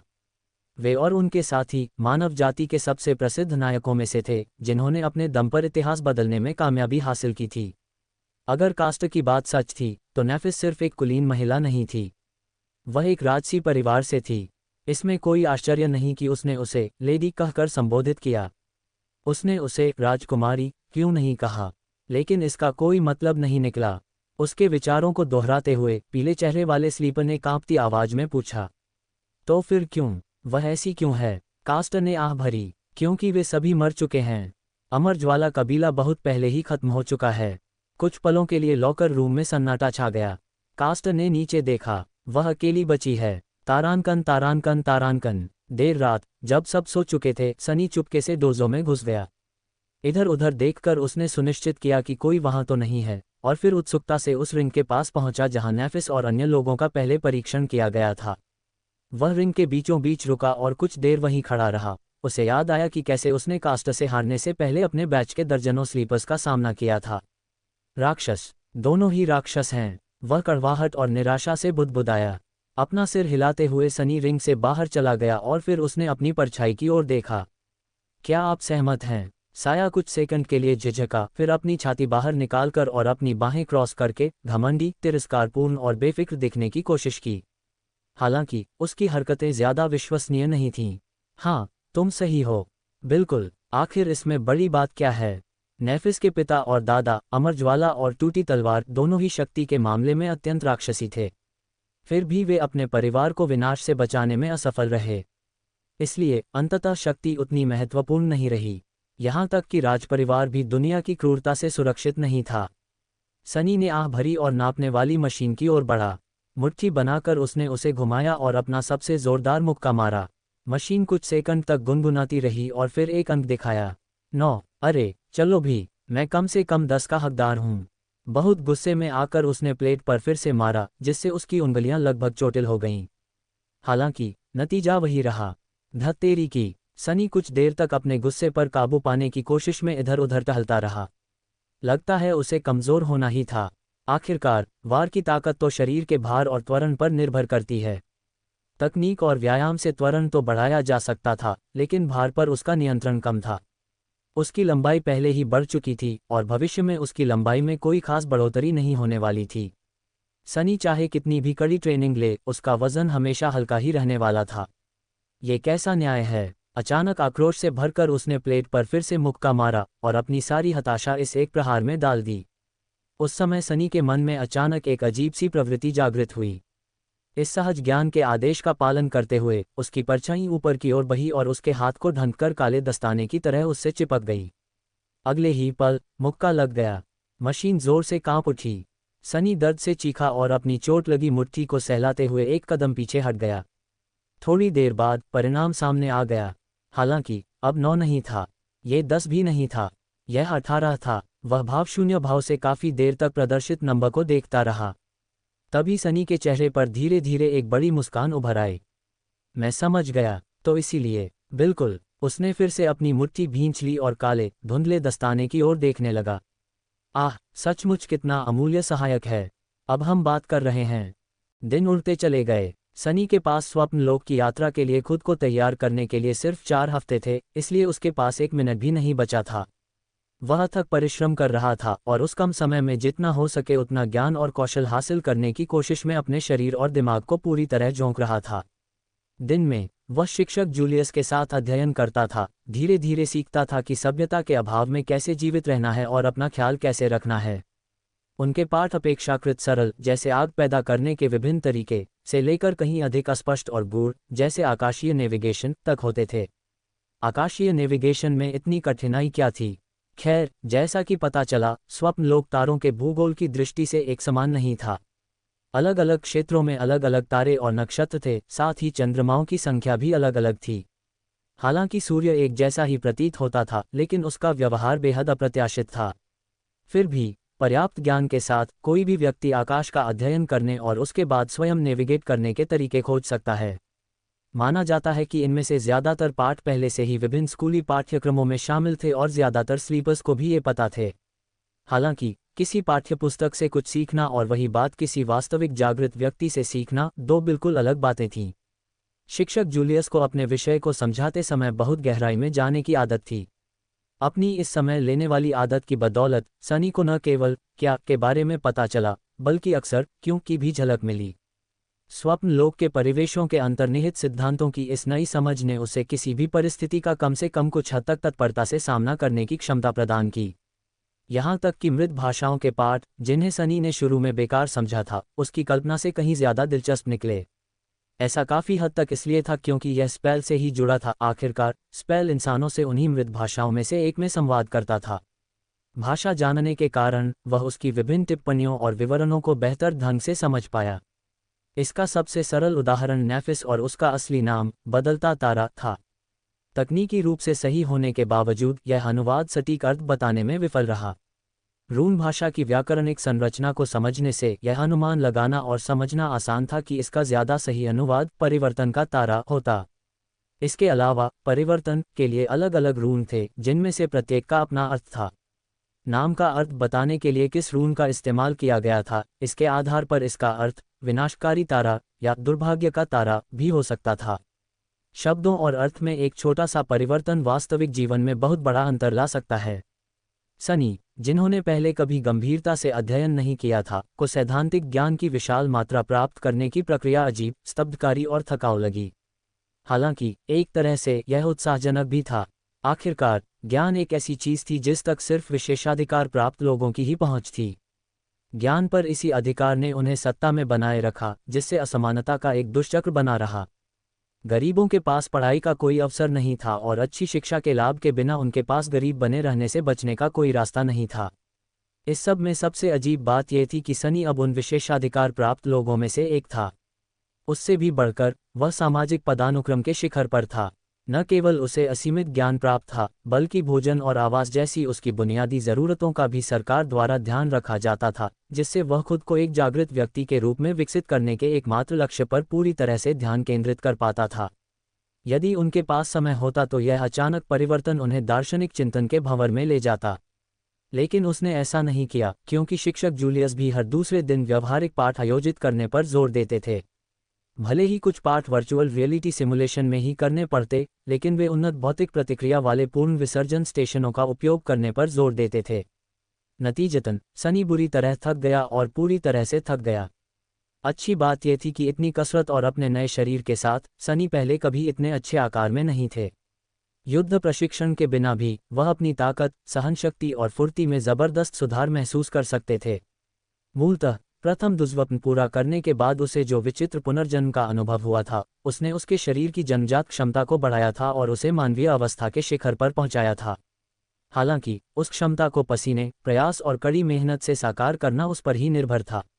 जंगल में जीवित रहने की तकनीकों के व्यावहारिक प्रयोग ने उसे ऐसा करने का अवसर प्रदान किया। और जैसे कि यह पर्याप्त नहीं था, सनी ने गुप्त रूप से अन्य स्लीपर्स के बारे में जानकारी एकत्र की और हर रात छाया नियंत्रण का अभ्यास किया। उसकी परछाई इतनी स्वतंत्र थी कि उसे उसके सीधे नियंत्रण के बिना ही टोही अभियानों पर भेजा जा सकता था। वह इधर उधर छिपकर बातचीत सुनती और अलग अलग वर्गों पर नज़र रखती जहां स्लीपर्स को अपनी पहलू क्षमताओं का प्रदर्शन करना होता था। फिर जब सनी अपना खाना खत्म कर अपने कमरे में वापस आ जाता, तो वह वापस आता और दिन भर में सुनी और देखी गई हर बात बताता। इस व्यवस्था की एकमात्र समस्या ये थी कि छाया अपनी बाहरी तीक्ष्णता के बावजूद काफ़ी भोली निकली। उसे यह समझ नहीं थी कि मानव संसार कैसे काम करता है, और इसीलिए अक्सर उपयोगी जानकारी और निरर्थक बकबक के बीच अंतर करने में चूक जाती थी। इसलिए अधिकांश समय सनी को महत्वपूर्ण रहस्यों के बजाय कोई मूल्यवान जानकारी या रोचक गपशप नहीं मिलती थी। इस तरह उसे पता चला कि स्लीपर सेंटर में रोमांस का माहौल था। आखिरकार वहां सैकड़ों खूबसूरत नौजवान एक दूसरे के बिल्कुल करीब जमीन के अंदर बंद थे और उनके सिर पर मौत का खतरा मंडरा रहा था। कई लोगों को लगता था कि जिंदगी छोटी है और यही उनके लिए मौज मस्ती करने का समय है। आने वाले खतरे की छाया में जुनून पनप रहा था। सनी को इस पूरे मामले से बाहर रखा गया था, जाहिर है।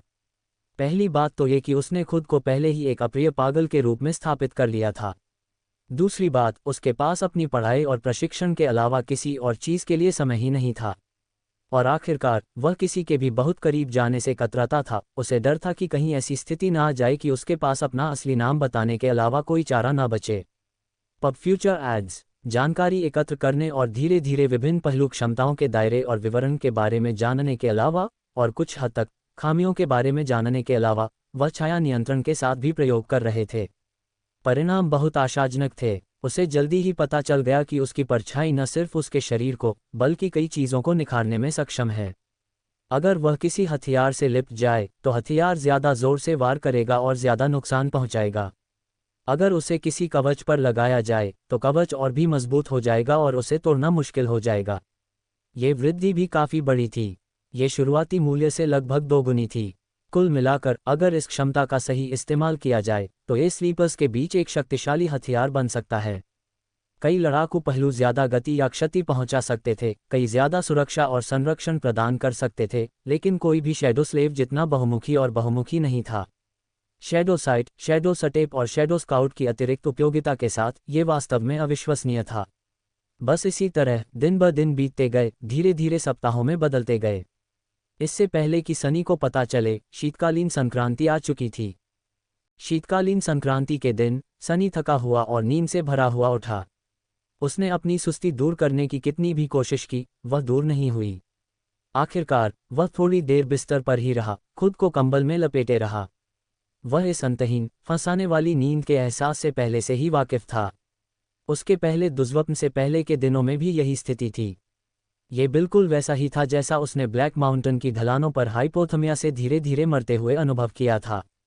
मौत के ठंडे आलिंगन को याद करके सनी कांपने से खुद को नहीं रोक सकी। धरती पर यह उसका आखिरी दिन था, कम से कम कुछ समय के लिए। रात होते होते जादू उसे एक बार फिर ले जाने वाला था, इस बार सपनों के लोक के विशाल विस्तार को चुनौती देने के लिए। उस उजड़ी हुई जादुई दुनिया में उसका सामना किससे होने वाला था? क्या इस बार किस्मत उसका साथ देगी या फिर कोई और मुसीबत आएगी? उफ, अनुमान लगाने का कोई मतलब नहीं था। उसने पहले ही अपरिहार्य के लिए अपनी पूरी तैयारी कर ली थी। उसने कड़ी मेहनत से पढ़ाई की, कड़ी ट्रेनिंग ली और अपने राज को सुरक्षित रखा। उसका पहलू ज़्यादातर लोगों से बेहतर था और जिंदा रहने की उसकी इच्छा बाहरी इलाकों की कठोर वास्तविकता और पहले दुर्स्वप्न की उससे भी ज़्यादा कठिन परीक्षा के कारण लंबे समय तक कमज़ोर रही। कुल मिलाकर वह तैयार था। एक आह भरते हुए सनी बिस्तर से उठा और अपनी सुबह की दिनचर्या में लग गया। अगर ये लंबे समय बाद उसका आखिरी गर्म पानी से नहाना था तो उसे इसका पूरा आनंद आने वाला था। अगर यह फिलहाल उसका आखिरी स्वादिष्ट नाश्ता था। दरअसल उसे भूख ही नहीं थी। कैफेटेरिया स्लीपर्स से भरा था, लेकिन कोई बात नहीं कर रहा था। हर कोई उदास था और असामान्य रूप से आत्मनिरीक्षण में डूबा हुआ लग रहा था। कोई सामान्य हंसी या शोरगुल वाली बातचीत नहीं थी, केवल लेगेसी शांत और संयमित थे। हालांकि वे भी अपने आप में ही थे।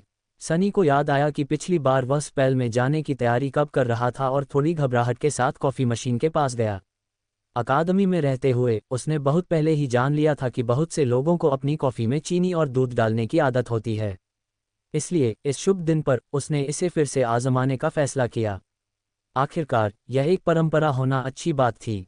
कुछ मिनट बाद वह अपनी हमेशा की तरह अंधी लड़की कैसिया के पास बैठ गया।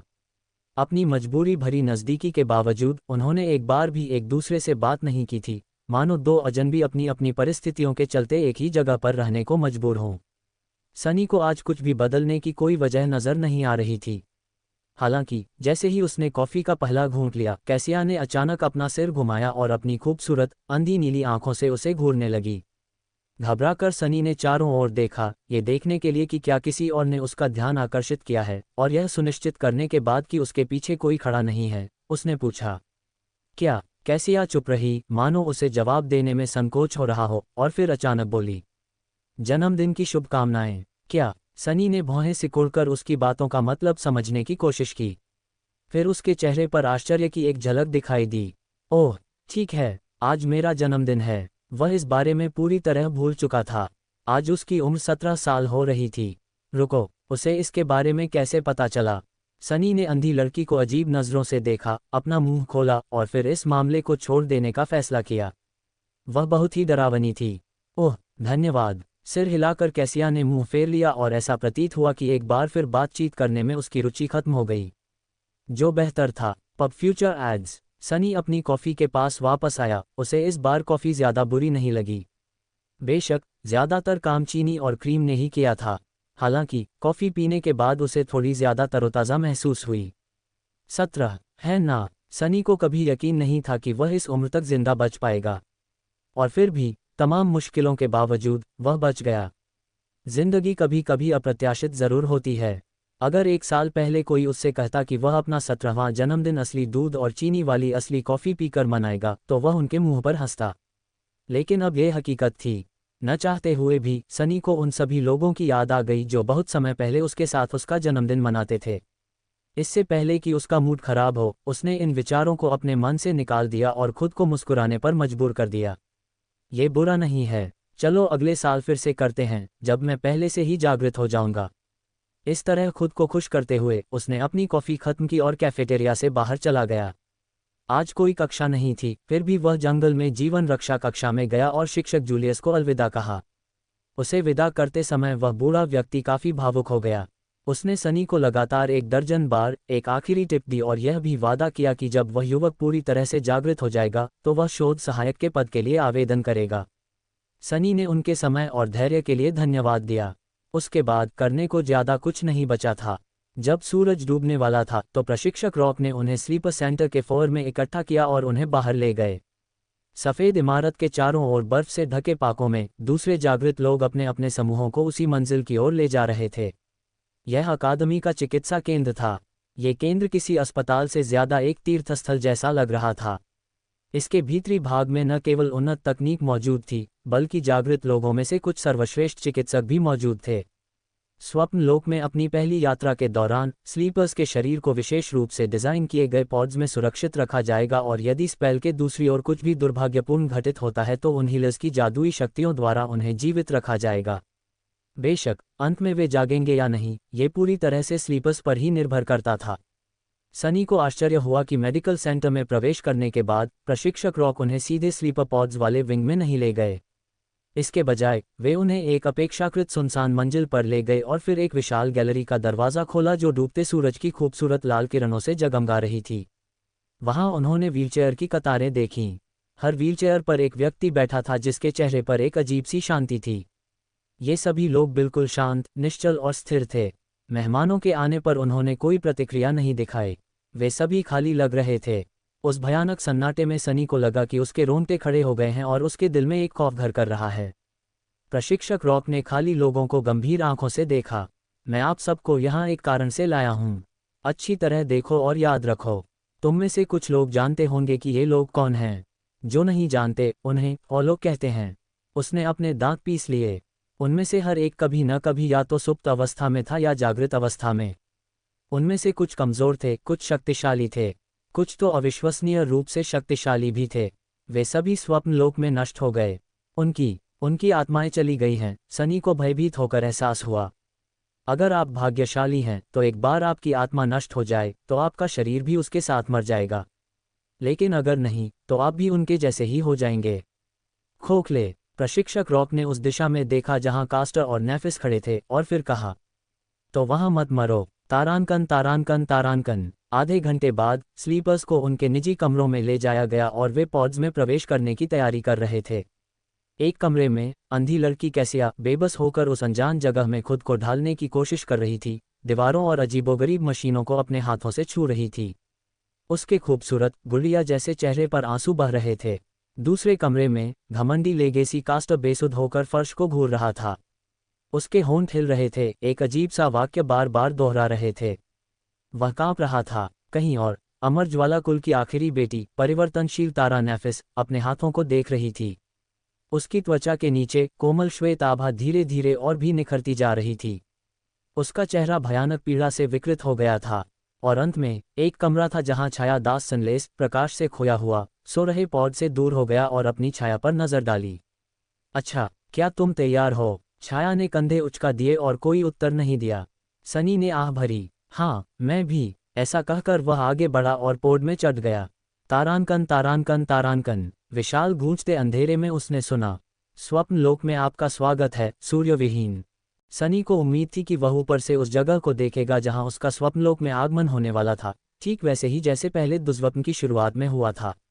उस समय जादुई रूप से उलट गया था, जिससे उसे ये देखने का मौका मिल गया था कि उसे किस चीज़ का सामना करना पड़ेगा। इसके बजाय जादू का अभिवादन सुनते ही सनी ने खुद को अंधा और डूबता हुआ पाया। जैसे ही उसने चीखने के लिए अपना मुंह खोलने की कोशिश की, नमकीन पानी अंदर घुस गया, जिससे उसका गला घुट गया और वह छटपटाने लगा। इसके अलावा उसे कुछ भी दिखाई नहीं दे रहा था। नहीं, ऐसा नहीं है कि उसे दिखाई नहीं दे रहा था, बस आसपास कोई रोशनी का स्रोत नहीं था। आमतौर पर सनी के लिए अंधेरा कोई समस्या नहीं था, लेकिन किसी वजह से अब उसकी नज़र काम नहीं कर रही थी। शायद जिस समुद्री पानी में वह डूबा हुआ था, उसकी नज़र उस पर पड़ रही थी। अगर परछाइयों से लगाव की वजह से उसे विशेष स्थान बोध न होता, तो वह पूरी तरह से भ्रमित हो जाता। हालांकि इसकी मदद से वह मुश्किल से ही समझ पाता था कि कौन सा हिस्सा नीचे है और कौन सा ऊपर। सौभाग्य से शिक्षक जूलियस की कक्षाओं में तैराकी भी शामिल थी। वापस आने पर बूढ़े व्यक्ति और मास्टर जैद दोनों को धन्यवाद देने की कसम खाते हुए सनी ने खुद को शांत रखा और ऊपर की ओर तैरने लगा। कुछ ही लंबे और तनावपूर्ण सेकंड में उसका सिर पानी की सतह से बाहर आ गया।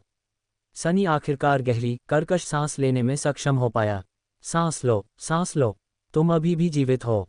अपने जलते हुए फेफड़ों को शांत करने और खुद को एक हद तक शांत करने के लिए पर्याप्त हवा अंदर लेने के बाद सनी ने पानी में सावधानी से घूमते हुए अपने आसपास के वातावरण को देखने की कोशिश की। उसे लहरों का एक अंतहीन, काला सा विस्तार दिखाई दिया। उनके ऊपर एक खाली काला आकाश था। न चांद था, न तारे, बस एक दमघोंटू शून्यता का अंधेरा विस्तार। सनी ने कुछ बार पलकें झपकाईं, उसके दिल पर ठंडी दहशत छा गई। यह समुद्र है, सागर। क्या मुझे समुद्र के बीच में गिरा दिया गया था? नहीं, ऐसा नहीं हो सकता। आसपास कहीं ठोस जमीन तो होगी। जैसे ही वह क्षणिक घबराहट में डूबा, अचानक एक दूर की आवाज़ ने उसका ध्यान खींचा। सनी ने पलटकर देखा तो एक त्रिकोणीय पृष्ठीय पंख उसकी ओर बढ़ रहा था। सौभाग्य से वह अभी भी सैकड़ों हजारों मीटर दूर था। रुको, अगर यह इतनी दूर है, तो मैं इसे इतना स्पष्ट कैसे देख सकता हूँ? पानी में डूबे होने के बावजूद सनी को ऐसा लग रहा था जैसे उसके पूरे शरीर में अचानक ठंडा पसीना आ गया हो। उसके अनुमान के अनुसार वह पृष्ठीय पंख कम से कम 5 मीटर ऊंचा था। वह तेजी से पास आ रहा था और हर सेकंड के साथ बड़ा होता जा रहा था। धिक्कार है तुम पर, स्पेल। डरावनी आंखों से सनी फिर घूमा, किसी चीज को ढूंढने की बेताब कोशिश में, कुछ भी जो उसे बचा सके। और वहां थोड़ी ही दूरी पर आखिरकार उसे पानी से थोड़ा ऊपर एक काला पिंड दिखाई दिया। बिना एक पल भी सोचे उसने अपने हाथ पैर हिलाना शुरू कर दिया और उस काले पिंड की दिशा में तेजी से तैरने लगा। हालांकि वह चाहे जितनी भी तेजी से तैरे, उस अनजान प्राणी की विशाल परछाई उनके बीच की दूरी और भी तेजी से कम कर रही थी। इस असीम, आदिम भय का सामना करते हुए भी सनी के दिमाग का एक छोटा सा हिस्सा अपनी तार्किकता बचाए रखने में कामयाब रहा। खुद को पूरी तरह से घबराने से बचाते हुए सनी ने सोचने की कोशिश की और फिर चुपचाप अपनी परछाई को अपने शरीर से लिपटने का आदेश दिया। देखते ही देखते उसकी गति दोगुनी हो गई। उस अनजान विशालकाय जीव के उसके पास पहुंचने से कुछ ही सेकंड पहले सनी उस काले पिंड के पास पहुंचा, अपने हाथ फैलाए और खुद को पानी से बाहर खींच लिया। वह किनारे से लुढ़क गया, असमान चट्टानों पर अपनी त्वचा खुजला रहा था, और जब उसके नीचे की पूरी सतह कांप उठी तो वह डर के मारे उछल पड़ा, मानो कोई विशाल वस्तु उससे टकरा गई हो। जैसे ही सनी पीछे हटा, पानी से भयानक जबड़े दिखाई दिए, जिनमें विशाल दांतों की कतारें थीं, हर एक दांत उसकी लंबाई जितना लंबा था। उसने आंखें चौड़ी करके देखा और समझ गया कि जिस चट्टान पर वह चढ़ा था, वह उसे राक्षस से बचाने के लिए पर्याप्त ऊंची नहीं थी। यह मुझे खाने की कोशिश क्यों कर रहा है? मैं इतना छोटा हूं कि इतनी बड़ी चीज के लिए पेट भरने वाला नाश्ता नहीं माना जा सकता। ... हालांकि राक्षस के हमला करने से पहले ही एक विशाल तंतु अचानक पानी से निकलकर किसी अजीब, काले मीनार की तरह हवा में उठ खड़ा हुआ। कुछ ही देर में वह नीचे गिर पड़ा और विशाल जबड़े के मालिक को उलझाकर वापस पानी के नीचे खींच लिया। सनी के पैरों में सुन्नापन छा गया और वह जमीन पर गिर पड़ा, उसका मुंह खुला का खुला रह गया। उसका पूरा शरीर कांप रहा था। कुछ ही सेकंड बाद अंधेरा समुद्र फिर से शांत हो गया, मानो कुछ हुआ ही न हो। उदासीन लहरें प्रकाशहीन आकाश के नीचे चुपचाप चलती रहीं। तो वह मुझे खाने की कोशिश नहीं कर रहा था, उसे एहसास हुआ। वह स्तब्ध रह गया। वह भागने की कोशिश कर रहा था। तारांकन तारांकन तारांकन। Pub future ads. कुछ मिनट बाद सनी को पूरा यकीन हो गया कि अब उसे कोई नहीं निगल पाएगा, कम से कम अभी तो नहीं। इस यकीन के साथ वह आखिरकार इस स्थिति में आ गया कि कांपना बंद कर दे और अपने आसपास के माहौल को थोड़ा खंगाल सके। वह जिस काले पत्थर पर चढ़ा वह लगभग 12 मीटर व्यास का एक पत्थर का चबूतरा निकला। उसकी सतह ज्यादातर समतल, खांचों से ढकी और कुछ सूखी थी। किनारों की नियमित आकृति के कारण वह किसी प्राकृतिक संरचना से ज्यादा मानव निर्मित लग रहा था। लेकिन फिर यहाँ स्वप्न लोक में ये सुनिश्चित करना कठिन था कि कुछ मानव निर्मित वास्तव में मनुष्यों द्वारा बनाया गया था। इसके विपरीत इसके बारे में न सोचना ही बेहतर है। प्लेटफॉर्म किसी भी चीज से जुड़ा नहीं था, अंधेरे के सागर में एक छोटे से द्वीप की तरह मौजूद था। जहां तक सनी देख पा रहा था पानी के ऊपर कुछ भी नहीं था। इस सच्चाई का पता चलने के बाद उसे एक और बात का एहसास हुआ। बात यह थी कि वह गीला था, ठंडा था और पूरी तरह से नंगा था। अपने बचाव में उन्होंने कहा कि अथाह राक्षसों से खुद को बचाते समय कपड़ों की स्थिति ही आखिरी चीज थी जिसके बारे में कोई सोचता भी नहीं था। और ऐसा भी नहीं था कि कोई यहाँ उनके इस गहरे पीलेपन और निजी अंगों को देखने के लिए मौजूद था। फिर भी ये कुछ ठंडा था। सनी ने कठपुतली का कफन बुलाया और देखा कि गहरे भूरे रंग के कपड़े उसके शरीर पर छा गए हैं। उसके साथ ऊंचे, मुलायम तले वाले चमड़े के जूते भी थे। भूरे कपड़े और चमकहीन चमड़े से ढके होने के कारण उसे अचानक बहुत सुरक्षित महसूस हुआ। गर्म होने का तो जिक्र ही नहीं। इसके बाद सनी प्लेटफॉर्म के बीच में बैठ गया, जहां तक संभव हो सके पानी से दूर, और स्वप्न लोक के प्रत्येक खोजे गए क्षेत्र की अनूठी विशेषता को याद करने की कोशिश की जिसके बारे में वह सोच सकता था। दुर्भाग्यवश उनमें से कोई भी इस ताराविहीन अंधकार में शून्य से मेल नहीं खाता। बिल्कुल नहीं, उसने थोड़ी नाराजगी से सोचा। अगर कुछ बदकिस्मत इंसान कभी यहाँ आए भी होंगे तो मुझे शक है कि वे जिंदा वापस लौट पाएंगे। पानी के अंदर छिपी हुई चीजों के साथ नहीं। अभी प्लेटफॉर्म छोड़कर जमीन की तलाश में तैरने की कोशिश करने की बेचैनी न होने के कारण सनी ने इंतजार करने और देखने का फैसला किया। हो सकता है समय के साथ कुछ बदल जाए। एक हल्की आह भरते हुए उसने आदतन अपनी परछाई ढूंढी। हालांकि चारों ओर फैले घने अंधेरे के कारण वह दिखाई नहीं दे रही थी। उसे बस उसकी मौजूदगी का एहसास ही नहीं हो रहा था। यह आपके लिए स्वर्ग होगा, है ना? इतना अंधेरा और एक भी तारा नजर नहीं आ रहा। छाया ने जाहिर है कोई जवाब नहीं दिया। खैर, पहले अच्छा काम किया। सनी सिर हिलाकर लेट गया, अपने हाथों को तकिए की तरह इस्तेमाल करते हुए। ज्यादा कुछ न सोचते हुए वह काले आसमान को घूरता रहा और इंतजार करता रहा। लहरों की हिलती आवाज वाकई बहुत सुकून देने वाली थी। थोड़ी देर बाद उसने आंखें बंद कर लीं और सुनने लगा। मिनट आपस में मिलकर घंटों में बदल गए। ... अचानक सनी को समुद्र की आवाज में हल्का सा बदलाव महसूस हुआ, मानो कुछ बदल रहा हो। उसने आंखें खोली और देखा कि आसमान का एक कोना धीरे धीरे धूसर हो रहा था। जल्द ही क्षितिज के ऊपर एक पीले सूरज की झलक दिखाई देने लगी। तारों रहित शून्य में एक नया दिन आ गया था, और इसके साथ ही काला समुद्र अचानक उफान पर आ गया।